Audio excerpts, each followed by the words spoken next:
Eu não sei se vocês têm fé em alguma coisa. Eu tinha até ontem, que um ateu me convenceu. Foi uma discussão boa.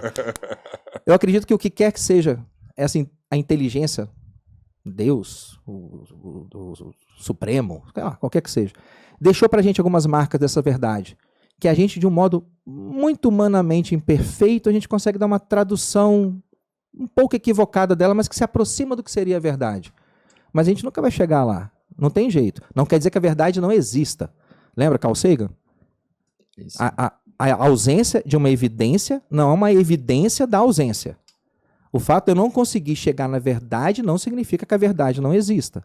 Mas a gente tem 5 sentidos muito imperfeitos, uma vida humana absolutamente finita e curta para poder interpretar a quantidade de informações que você recebe. A gente não vai conseguir interpretar tudo. Não tem jeito. Então, como é que você vai conseguir discutir com alguém que acha que, a partir dos sentidos imperfeitos dele, de uma capacidade de apreensão limitada da realidade, de um QI baixo, de um índice de leitura muito pequeno, uma pessoa que não medita, não reflete sobre o que pensa, eu vou dedicar quantos minutos a poder ouvir a opinião dessa pessoa? O mínimo possível, O mínimo possível. Zero. Entre ouvir a opinião dessa pessoa e fazer cafuné na minha esposa, deixa eu te dar uma notícia. Claro. Eu vou fazer cafuné na minha esposa. Você tem vivido bem sozinho nesse mundo, hein? É um preço, né? É um preço. Fazer o quê? Paciência. Tá cada vez mais difícil conversar com as pessoas nesse país, né? Porque elas não conversam, elas latem. O brasileiro não lê para aprender. Ele lê para discordar. Ele não ouve para aprender. Ele ouve para discordar. Ele está ali para discordar. A capacidade dele de refletir sobre o que foi dito e fazer um processamento mental mínimo, segurar um pouquinho o sistema límbico, pegar um pouco da substância branca do cérebro dele, que é 90% do seu cérebro, que é o seu cérebro inconsciente, permitir durante uma meditação rápida que aquele subconsciente brote borbulhe com algumas informações para o seu neocórtex, e que esse neocórtex consiga verbalizar aquela ideia de um modo congruente e lógico. Ele não consegue fazer isso. Ele é incapaz de fazer isso. É incapaz. É como tentar ensinar um golfinho a andar de bicicleta. Ele não consegue. É só aqui ou isso aí tá rolando em outros lugares do planeta? Rodrigo, sinceramente, no Ocidente como um todo. No Ocidente. No Ocidente, eu não vou falar do Oriente, porque eu não tenho um conhecimento suficiente para emitir uma opinião honesta sobre isso. Sobre o Ocidente, que é a cultura na qual a gente está imerso, eu vejo que ele tá chegando na senescência desse ciclo civilizacional. A gente está chegando no término desse ciclo. Eu gosto muito daquela filosofia de que você tem que observar as coisas do micro para o macro e do macro para o micro, porque a gente está inserido num universo que parece uma matriosca. Matriosca? Não. Aquela boneca russa que tem uma dentro da outra. Boneca russa. Tem uma boneca dentro da outra, dentro de outra, dentro de outra, dentro de outra. É muito engraçado, não é? O modo como sistemas estelares e galáxias estão organizados de maneira muito similar ao átomo. Do pequeno ao grande, do grande ao pequeno. Você vai para cima, você vai para baixo, é uma matriosca, dentro de outra matriosca, dentro de outra matriosca. Se você pegar seres humanos, por exemplo, nós utilizamos o material genético para poder produzir outros seres humanos, certo? Sim. Ou é o material genético que utiliza nós para produzir mais material genético? Uma matriosca, dentro de uma matriosca, dentro de uma matriosca. Então, você pensar que o universo tem dentro dele todas as respostas que você precisa, desde que você consiga se conectar ao pequeno ou ao grande, se bobear, se você souber meditar direitinho, você vai precisar ler muito pouco. Se você realmente souber meditar, todo esse cabedal de informações está à sua disposição. É como se fosse uma grande nuvem de informação que existe para todo lado. Para todo lado. Você quer ver?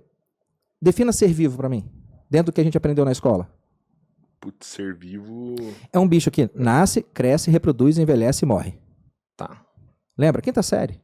Nasce, bem melhor do que a minha definição. Não, simples. Existem definições mais sofisticadas, mas essa uma criança de 12 anos consegue entender. Ele nasce, cresce, reproduz, envelhece e morre. Certo? Eu posso classificar um rio como um ser vivo? Porque ele nasce, cresce, se reproduz em ribeirõezinhos, ele envelhece e finalmente ele morre no oceano ou seca.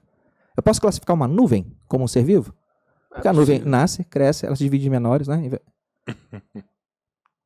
Se você parar para poder refletir, toda a informação que você precisa para poder produzir conhecimentos incríveis Você vai precisar, talvez, assim, 20% de leitura de qualidade e 80% de meditação de qualidade. Mas só que os nossos compatriotas, eles leem quase nada e eles meditam menos do que eles leem. Qual é a qualidade de informação intelectiva que um indivíduo desse vai produzir? E você acredita que a gente está no final desse ciclo? Esse ciclo aqui, assim como a nuvem, o rio, seres vivos, processos civilizacionais, eles do grande ao pequeno, do pequeno ao grande. O indivíduo não nasce, cresce, reproduz, envelhece e morre? Uhum. A família? Não se extingue uma família? Uma espécie? Por que um processo civilizacional não? Um processo civilizacional, ele nasce, cresce, reproduz, envelhece e morre. Para mim, esse processo civilizacional do Ocidente, ele está na fase do envelhecimento. Tá velhinho. Tá velhinho, ele tá esquecendo, tá sofrendo um processo de demência rapidamente progressiva. Ele está esquecendo de várias coisas que eram primordiais. Ele está esquecendo valores éticos, está esquecendo o que é moralidade, está esquecendo o que é beleza. Pega uma construção 100 anos atrás, Roger Scruton. Dá uma olhada no que Scruton fala sobre a beleza. Você pega um prédio 100 anos atrás e pega um prédio agora. Agora é um caixote, cara. 100 anos atrás, os caras estavam trabalhando uberal, estavam trabalhando lá na... Pô, vocês são do Triângulo Mineiro. Sim. Vai na cidade histórica mineira, cara. Aqueles caras quase não tinham recurso de nada. Bicho, você pega uma igreja, um casarão, um casario. É detalhe. Até no recorte que... O entorno da janela tem um detalhe. Barroco mineiro, né, cara? Você pega uma casa de 5 milhões de reais hoje em dia num condomínio fechado, me diz qual o detalhe que tem no recorte da janela, que dá pra varanda gourmet. Nada. Não, porque é minimalista. Não é minimalista, é que vocês perderam no processo civilizacional, vocês esqueceram que é beleza. É porque se pensar dessa forma que você falou, assim, então é inevitável o que tá acontecendo. Sim, é. Então relaxa. Eu não tenho como intervir em nada nisso aí. Tem. Mas primeira coisa, relaxa e goza. Se é inevitável, o que eu posso fazer que vai beneficiar a mim e ao meu pequeno círculo de honra e confiança dentro desse processo inevitável? Porque voltamos agora da matriosca grande do processo civilizacional para a matriosca pequena da sua própria existência como ser humano. A sua morte é inevitável. E aí, você vai desistir da sua vida?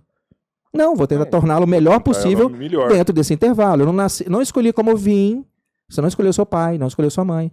Eu não vou conseguir escolher como eu vou.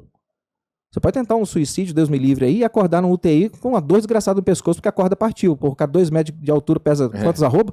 30. Enorme. Não, dele acho que você não vai escolher, você não escolheu como você veio e existe uma possibilidade muito grande de você não escolher como você vai. O intervalo é seu. Isso é uma música do Pearl Jam, I Am Mine. Gosto muito dela. O que a gente percebe então é que o nosso processo está chegando no fim. Tá. Mas eu vejo algumas informações lá de dentro da China, por exemplo, que aí é o outro lado, e eles estão aperfeiçoando isso aí, sabe?